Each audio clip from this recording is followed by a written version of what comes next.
Cover कर लिया। अब लास्ट हेडिंग आ गया हमारा, that is employment. Unemployment, unemployment हम पढ़ रहे नाउ। अब इसकी डेफिनेशन हम पहले ही पढ़ चुके हैं, इंपॉर्टेंट कॉन्सेप्ट में एम्प्लॉयमेंट अनएम्प्लॉयमेंट पढ़ चुके हैं, यस और नो। एम्प्लॉयमेंट की डेफिनेशन का जस्ट वाइस वर्सा क्या होता है, अनएम्प्लॉयमेंट होता है।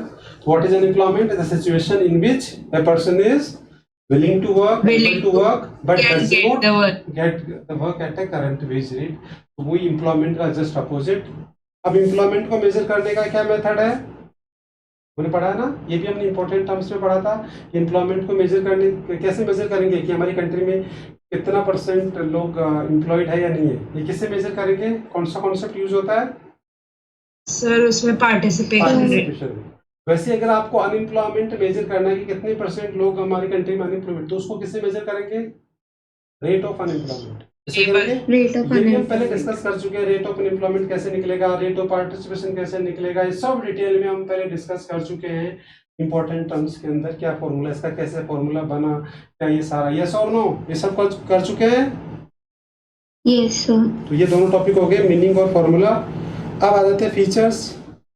फीचर्स तो ऐसे डाल दिए जस्ट फीचर्स कि भाई अनएम्प्लॉयमेंट के फीचर्स। तो सबसे पहले कि इसका मतलब क्या दिखाता है कि लोग इनवॉलेंट्री, मतलब एक तो वॉलेंट्री होता है कि इनवॉलेंट्री। तो इनवॉलेंट्री मतलब वो ना चाहते हुए भी क्या है, वो फ्री बैठे हुए, आइडल बैठे हुए, who are permanently incapable of all those who may not be willing to work are not counted। मतलब हमें ये भी ध्यान रखना है कि जो फिजिकली फिट नहीं है उसको हम किस में काउंट नहीं करेंगे, अनएम्प्लॉयमेंट में काउंट नहीं करेंगे। तभी तो हम बोलते हैं कि अनएम्प्लॉयमेंट क्या होता है। इसके डेफिनेशन को आप समझोगे तो बिटवीन द लाइन देखो क्या लिखा हुआ है, a person is willing to work and able to work. इसका मतलब फिजिकली फिट है और मेंटली फिट है, तो ही फिर उसको काम नहीं मिल रहा, वो ही अनएम्प्लॉयमेंट माना जाएगा। अब जैसे मान लो कोई ना मेंटली फिट है और ना फिजिकली फिट है, तो वो फिर हमारे को क्या है, उसमें हम कंसिडर नहीं करेंगे, ये बता रखा है।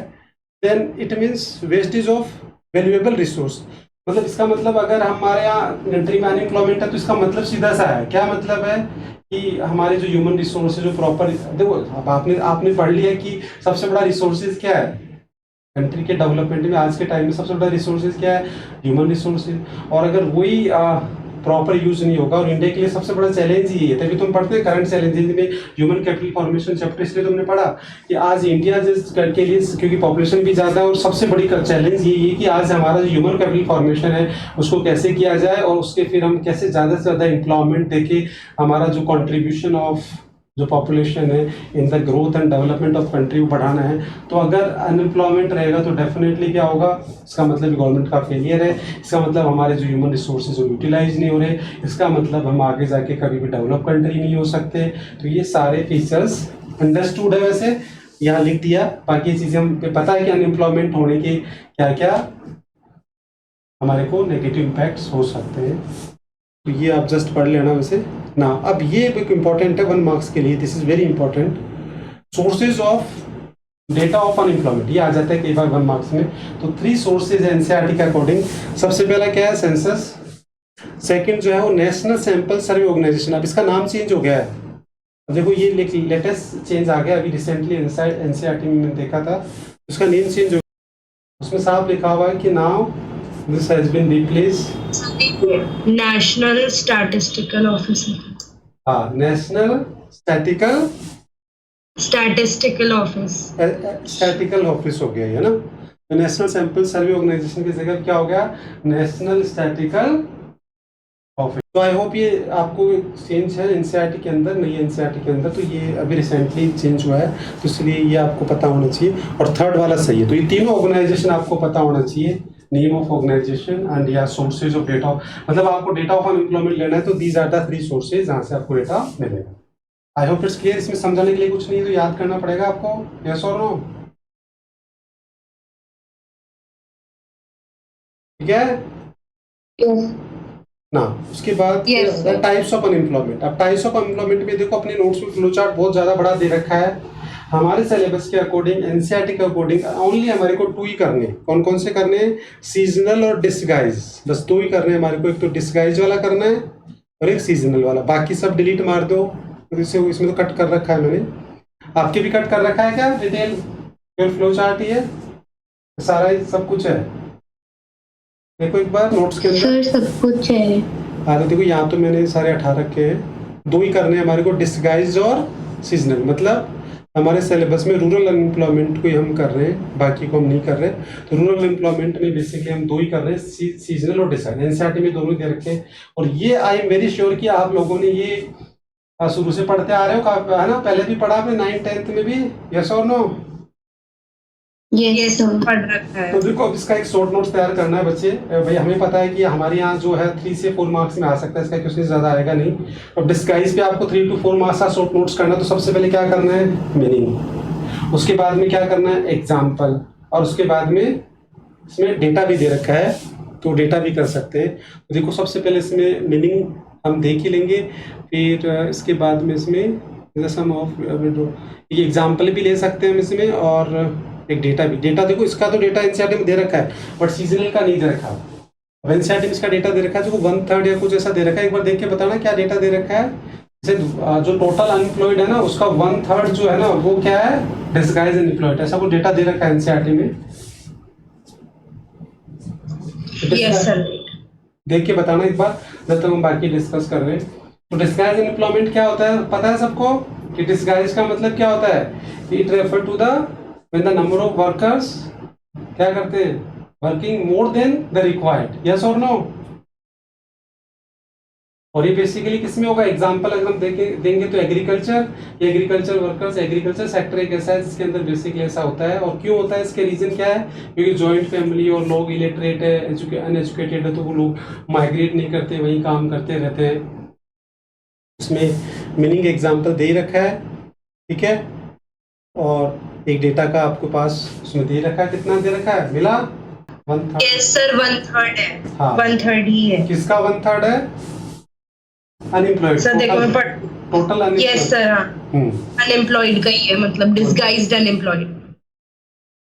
ठीक है। तो अभी ये शॉर्ट नोट्स बताओ कैसे करेंगे आप। इसमें मीनिंग लिख सकते हैं, इसमें आप क्या लिख सकते हैं? एग्जाम्पल लिख सकते हैं, इसमें आप रीजन भी लिख सकते हैं कि भाई डिस्गाइज एम्प्लॉयमेंट क्यों होता है, कि डेटा भी लिख सकते हैं। तो इस तरीके से एक पूरा शॉर्ट नोट्स हो जाएगा क्या? यस और नो? सर हाँ सर, ये 1950s का बता रखा है एनसीईआरटी में कि study conducted in late 1950s showed about 1/3 of agriculture workers in India is disguisedly unemployed. हाँ, जो डेटा दे रखा तो अपने भी वही डेटा दे देंगे 9 उसी हिसाब से अगर देना होगा तो दे देंगे, नहीं तो आप इग्नोर कर देना। आप मीनिंग एग्जाम्पल और रीजन लिख देना। यस और नो? बताओ शॉर्ट नोट्स तैयार हो जाएगा? यस और no? Yes sir. Now same वैसे अब सीजनल वाले का वही आपको क्या बता देना है? मीनिंग एग्जाम्पल और रीजंस। इस तरीके से आपको उसका शॉर्ट नोट। तो सीजनल क्या होता है? सीजनल बाय नेम क्लियर है कि work available you know according to season wise. जैसे agriculture in India itself is a seasonal occupation. Agriculture में क्या होता है बेसिकली कि जैसे हर एवरी 6 मंथ पे क्या होता है? हार्वेस्टिंग होती है। तो जो पर्टिकुलर जो मंथ होता है, जो हार्वेस्टिंग का टाइम होता है, उसी टाइम में वर्क लेवल होता है। बाकी तो क्या होता है? कोई वर्क अवेलेबल होता ही नहीं है। या कल्टीवेशन के टाइम में या हार्वेस्टिंग, बस ये कुछ टाइम के लिए वहाँ वर्क होता है। बाकी सारा क्या होता है? वो जो है वर्क्स अवेलेबल नहीं होते हैं। तो इसलिए एग्रीकल्चर हमारे इंडिया में क्योंकि हमारे यहाँ ज़्यादा ट्रेडिशनल एग्रीकल्चर है, सब्सिस्टेंस फार्मिंग है। बाकी देखो कमर्शियल फार्मिंग जो होती है, जो उनके अंदर तो क्या होता है? वो रोटेटिंग क्रॉप्स और मल्टी क्रॉप्स वो सारा करते रहते हैं। तो वहाँ तो through out year work available होता है। बट जो स्पेशली जो इंडिया के अंदर ट्रेडिशनल फार्मिंग और जो होती है ना, उसके अंदर बेसिकली क्या होता है? पर्टिकुलर एक टाइम पे ही वर्क अवेलेबल होता है, बाकी लोग क्या होता है? अनएम्प्लॉयड। तो इसीलिए इसको हमने सीजनल एम्प्लॉयमेंट बोल दिया। और इसका मीनिंग और एग्जाम्पल आप दे सकते हैं, ठीक है। शॉर्ट नोट्स हो जाएगा तैयार इसका? यस और no? Government and employment generation है, उसको हम 3 पार्ट में पढ़ेंगे। कोई बता सकता है कौन से 3 पार्ट बताए थे मैंने? 3 पार्ट में पढ़ेंगे। कौन कौन से? रोल ऑफ गवर्नमेंट को 3 पार्ट में पढ़ेंगे। एनीवन? एक तो डायरेक्ट रोल या direct generation of employment by the government. Second indirect. और थर्ड क्या था? Programmes and policies, through the programmes and policies. ये 3 पार्ट्स में हम पढ़ेंगे। तो देखो सबसे पहले इसमें आ गया डायरेक्ट इनडायरेक्ट, यहाँ दे रखा है। अब डायरेक्ट के अंदर अगर आप पढ़ेंगे तो इसके अंदर एक ही एग्जांपल से आप दोनों समझ सकते हैं, डायरेक्ट और इनडायरेक्ट। जैसे सपोज करो गवर्नमेंट, जैसे डायरेक्ट की तो बात करें तो गवर्नमेंट क्या करती है, जैसे जितने भी गवर्नमेंट ऑफिसर्स जो ऑफिसेज हैं, लाइक गवर्नमेंट हॉस्पिटल्स है, गवर्नमेंट स्कूल्स हैं, जितने भी गवर्नमेंट जो ऑफिस है उनमें जो एम्प्लॉयज़ काम करते हैं, तो मतलब हमारे यहाँ गवर्नमेंट क्या करती है, एक प्रोड्यूसर भी है, वो जॉब्स प्रोवाइड करवाती है। तो इसका मतलब वो डायरेक्ट हो गया कि गवर्नमेंट खुद एक एम्प्लॉयमेंट जनरेशन करती है और एम्प्लॉयमेंट प्रोवाइड करवाती है। तो देखो डायरेक्ट में ये कि direct generation of employment opportunity bye the government में क्या आ गया कि the government employees people in various departments for administrative purpose. जैसे पुलिस एडमिनिस्ट्रेशन हो गया, आर्मी हो गया, है ना, स्कूल, ये सारी चीज़ें जिनमें गवर्नमेंट ऑफिसर्स काम करते हैं। It also run in industries, hotels, transport companies, hence provide the employment directly to workers. तो गवर्नमेंट की बहुत सारी होटल्स भी है, बहुत सारी इंडस्ट्रीज भी है, बहुत सारे स्कूल्स, हॉस्पिटल्स, बहुत सारी चीज़ें हैं। तो इसका मतलब वहाँ भी काम करते हैं। फॉर एग्जाम्पल जैसे dam construction work is a direct way of employment generation. अगर गवर्नमेंट कोई डैम का कंस्ट्रक्शन कर रही है, कोई रेलवे ट्रैक बना रही है, कुछ भी गवर्नमेंट प्रोजेक्ट जो भी है, तो वो सारा क्या हो गया, वो किसके थ्रू करवाएगी, अपने जो डिपार्टमेंट्स हैं उनके थ्रू करवाएगी। और उसमें कौन काम करेगा, गवर्नमेंट एम्प्लॉयज। आई होप ये direct intervention is clear to all of you, yes और नो? बोलिए फटाफट।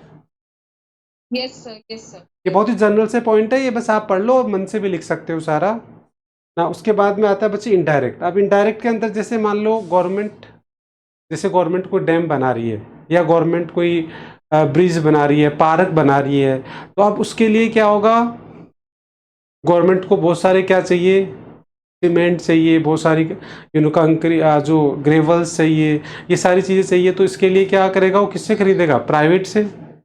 तो प्राइवेट जो कंपनीज है उनको भी इनडायरेक्टली क्या होता है, से जॉब्स क्रिएट होता है।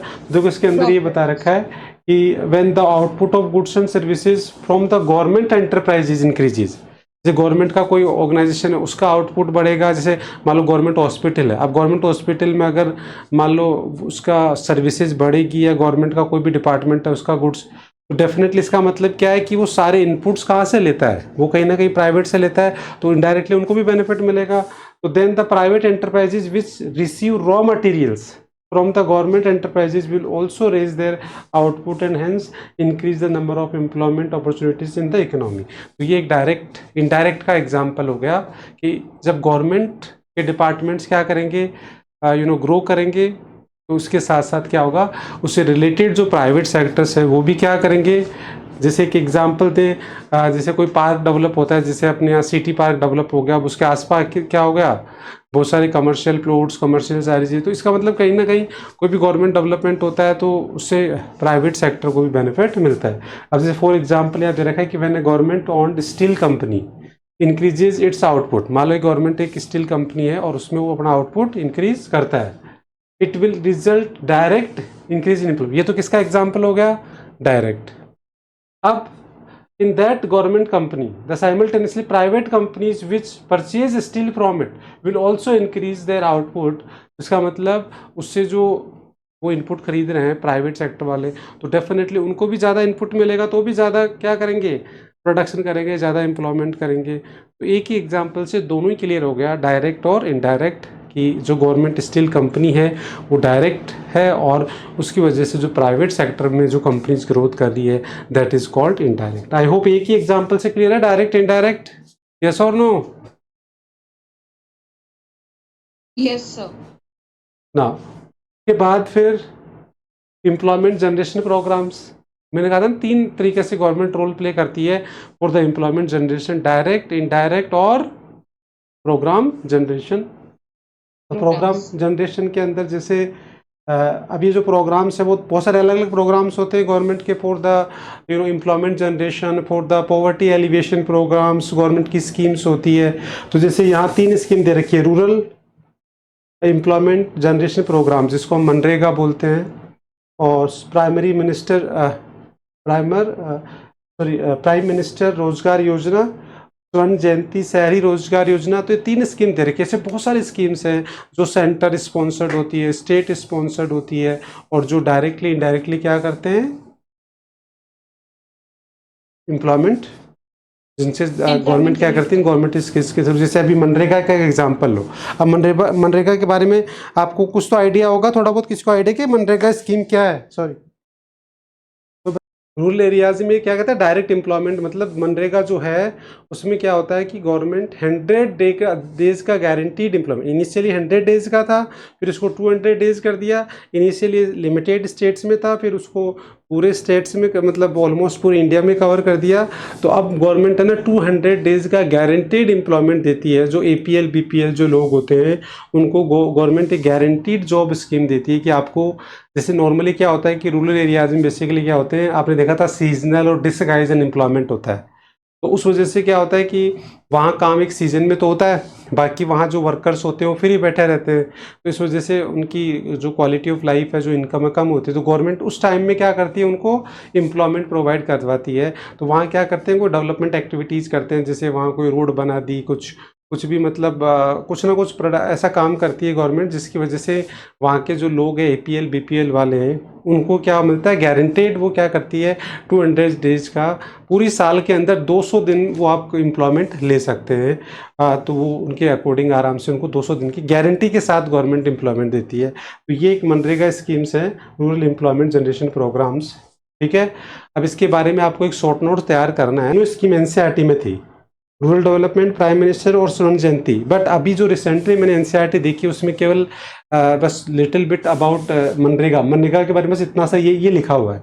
NCERT के अकॉर्डिंग तो बस इतना सा लिखा हुआ है कि for example Mahatma Gandhi rural national employment guarantee scheme 2005 promise 100 days guaranteed wage. तो इसके मतलब इसके बस स्कीम का नाम बता रखा है, उसका ईयर बता रखा है, और उसका क्या ऑब्जेक्टिव था, बस ये इतना छोटा सा बस ये बता रखा है। बट अब हमारे को बस एक ही स्कीम इसमें तैयार करनी है, बाकी दोनों स्कीम्स हमें तैयार नहीं करनी, क्योंकि NCERT में दोनों स्कीम्स के बारे में पहले तो दे रखा था, बट अब नहीं दे रखा, केवल एक ही स्कीम के बारे में दे रखा है। तो हमें एक ही स्कीम तैयार करनी है, और वो भी केवल शॉर्ट नोट्स के लिए, ओनली 3 मार्क्स के लिए।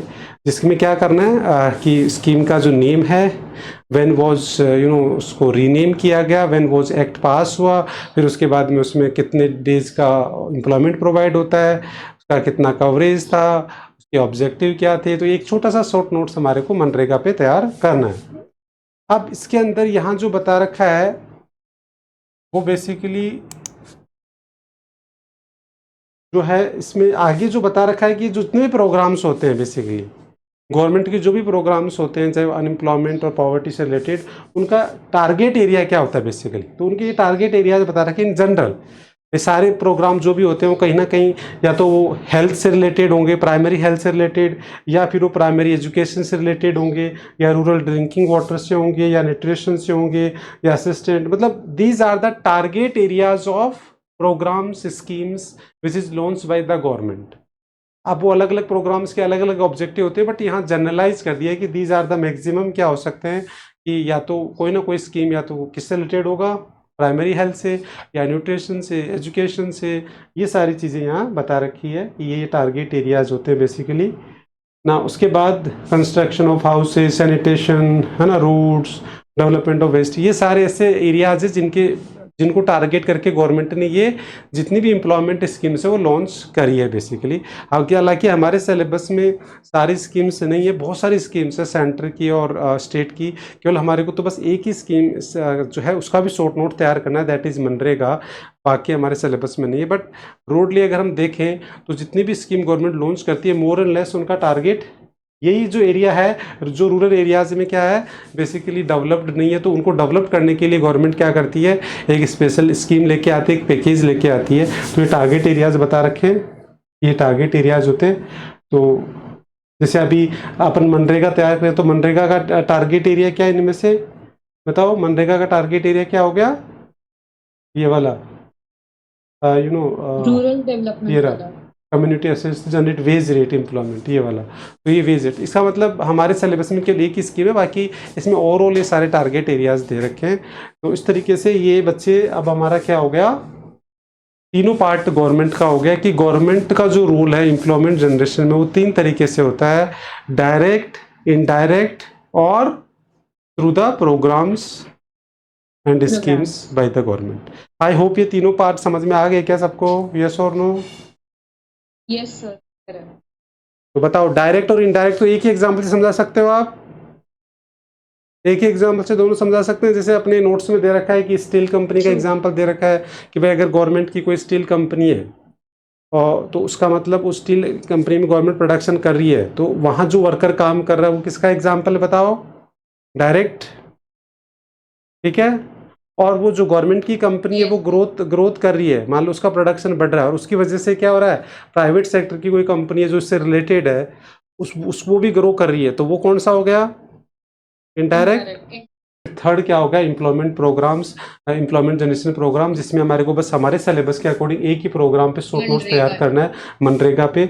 और ये हमारा तीनों पार्ट, मतलब ओवरऑल गवर्नमेंट के तीनों रोल हमारे क्लियर हो गए, डायरेक्ट, इनडायरेक्ट और उसके प्रोग्राम्स के थ्रू। तो एक छोटा सा टॉपिक है जो आपको बस रीडिंग लगा के और कर लोगे तो इट्स ओके ना। अब इसमें कंक्लूजन भी बड़ा इंटरेस्टिंग है, आप पढ़ोगे तो अगर जिन्होंने ये पूरा चैप्टर पढ़ा है तो वो देखिए इस कंक्लूजन में ये बता रखा है। बेसिकली मैंने जब ये चैप्टर स्टार्ट किया था ना बच्चे, जब भी मैंने आपको बताया था कि ये जो चैप्टर है वो केवल not only for the 12th class is not important, ये आपकी थ्रू आउट लाइफ के लिए इम्पोर्टेंट है। कौन बताएगा? तो ये 12th क्लास में तो देखो इसमें वेटेज अच्छा खासा होता ही है, नो डाउट, बोर्ड में तो इसका वेटेज रहेगा ही, बट ये रियल लाइफ में आपके कहाँ काम आएगा? कौन बताएगा? मैंने पहले डिस्कस किया था आप लोगों के साथ, ये आपके रियल लाइफ में बहुत काम आएगा।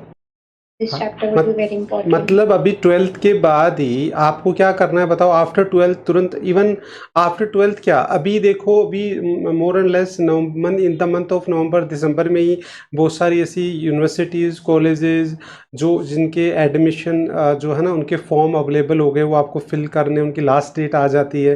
हालांकि एंट्रेंस एग्ज़ाम तो उनका आपके बोर्ड एग्ज़ाम के बाद ही होगा, बट फॉर्म तो भरने की डेट आ जाती है बेसिकली, है ना। दिसंबर से जनवरी से इनसे स्टार्ट हो जाते हैं, नवंबर दिसंबर जनवरी में, है ना। बहुत सारी जो कॉलेजेज और यूनिवर्सिटी उनका फॉर्म्स भरने की डेट स्टार्ट हो जाती है और लास्ट डेट भी आ जाती है। उसके बाद आप एग्ज़ाम के बाद देखो 2 महीने बाद ही एग्ज़ाम होता है, बट वो फॉर्म तो पहले भर लेते हैं। तो जैसे अभी आप लोगों को क्या करना है, अगर अभी आप लोग जितने ज़्यादा फॉर्म भरेंगे, जितने ज़्यादा अच्छी कॉलेजेस यूनिवर्सिटीज़ के, उतनी आपके पास चॉइस ज़्यादा होगी, तो आप ज़्यादा अच्छा कॉलेज सेलेक्ट कर पाओगे। अगर आप नहीं फॉर्म भरेंगे, नहीं एंट्रेंस एग्ज़ाम देंगे, तो आपके पास लिमिटेड ऑप्शन होंगे। जैसे जयपुर के अंदर, जयपुर में भी जैसे हमारे स्कूल की तो सारी लड़कियां कहाँ जाती है? ICG। तो इसलिए आपको अगर अच्छे ऑप्शंस पे जाना है, अच्छी कॉलेज में जाना है, तो इसका मतलब एक तो ये कि आपको, ये तो चलो इन्फॉर्मेशन का पॉइंट हो गया कि आपको ये इन्फॉर्मेशन पता होनी चाहिए कि कौन कौन से यूनिवर्सिटीज़ है, कहाँ कहाँ उनके फॉर्म निकल रहे हैं, कहाँ कहाँ आपको फिल करना है।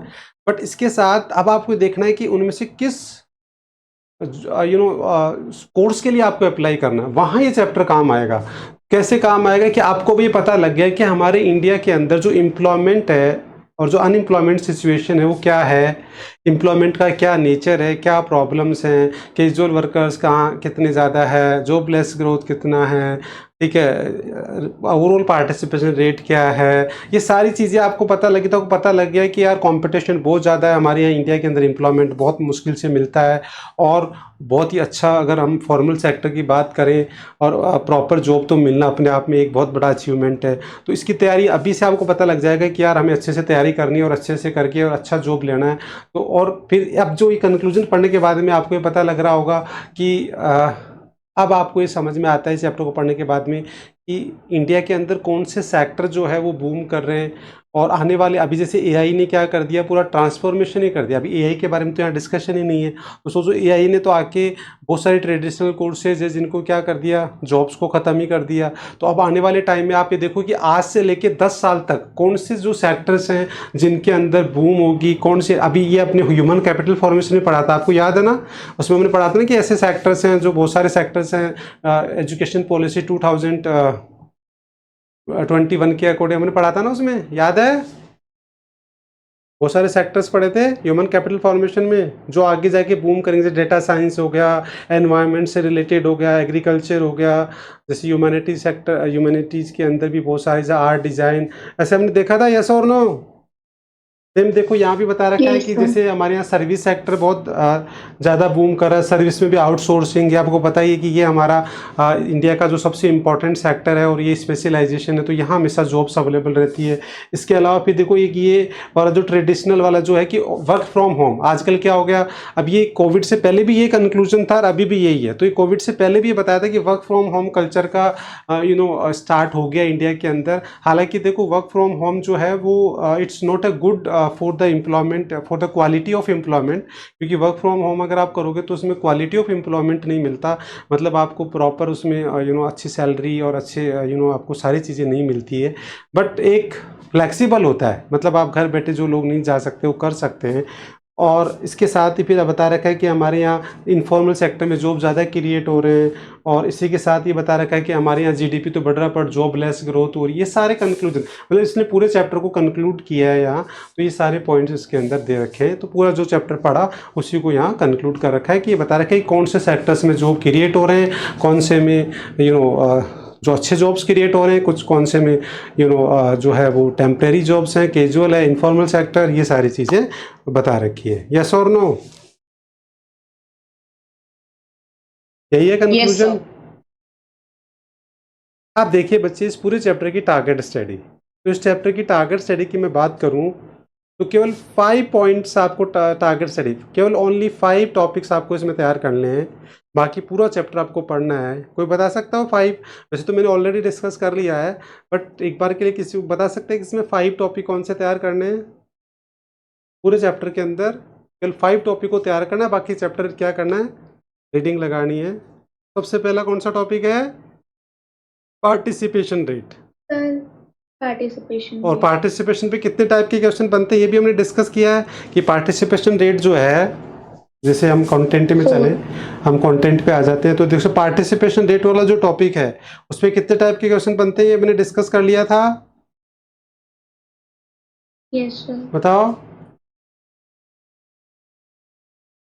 Work population ratio, participation rate, इस पे 4 टाइप के क्वेश्चंस बनते हैं। कौन कौन से? एक तो क्या आ सकता है क्वेश्चन, सर उसकी मीनिंग और उसके फीचर आ सकता है। दूसरा क्या आ सकता है, उसकी टेबल आ सकती है। और बाकी 2 क्वेश्चन है उस टॉपिक के अंदर ही दे रखे हैं, तो टॉपिक के नीचे, टेबल के नीचे दोनों क्वेश्चन आंसर दे रखे हैं। एक तो रूरल डेवलपमेंट का कि रूरल एम्प्लॉयमेंट ज़्यादा क्यों है, और एक फीमेल्स वाला, वो दोनों दे रखे हैं। तो इस तरीके से ये टॉपिक बहुत इंपॉर्टेंट बनता है। मोस्ट ऑफ द टाइम इस पे से क्वेश्चन हमेशा आता है, और ये अगर मैं आपको स्कैनर दूंगा तो आप खुद देख लेना कि मोर एंड लेस हर साल इस पे क्वेश्चन आता है। तो ये वर्क पॉपुलेशन रेशियो या participation rate is very very important of this chapter ना। उसके बाद में फिर जो हमारा है वो है jobless growth and changing structure. इसके अंदर जॉबलेस ग्रोथ वाला जो टॉपिक है यहाँ से भी क्वेश्चन बनता है। फिर इसी के अंदर जो है वो ये जो changing structure bye status wise इसी के अंदर दे रखा है, कैजुअलाइजेशन ऑफ वर्कफोर्स। तो changing structure of employment status wise से हमें पता लगता है कि कैजुअल वर्कर्स बढ़ रहे हैं, है ना, सेल्फ एम्प्लॉयमेंट भी कम हो रहा है, रेगुलर बढ़ रहे हैं बट बहुत कम बढ़ रहे हैं एज़ कम्पेयर टू कैजुअल। तो इसका मतलब हमारे इंडिया के अंदर कैजुअल वर्कर्स बढ़ रहे हैं, इसका मतलब हमारी क्या हो रहा है, कैजुअलाइजेशन ऑफ वर्क फोर्स हो रहा है। तो उस पर भी क्वेश्चन बनता है।